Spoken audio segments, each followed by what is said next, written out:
Lo que hay que hacer es que Marta, Rafa y Guille juegan una partida de dados y cada partida cada uno de ellos pierde una vez. Han de tirar los dados y cuando uno pierda le han de dar la misma cantidad que los otros tenían.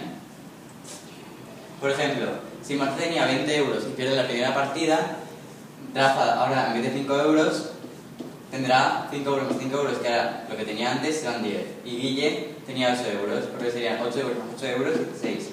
Y sumas 8 más 5 y te da 13, que es lo que ha perdido Marta. Se queda con 7. Y han jugado 3 partidas. La primera la ha perdido Marta, la segunda la ha perdido Rafa y la tercera la ha perdido Guille. Y al final cada uno de ellos se queda con 16 euros. Así que la pregunta es, ¿qué cantidad tenía cada uno al principio para que al final todos se queden con 16 euros? Cuando tengáis la respuesta, enviadla a clubdemates@mascamarena.es.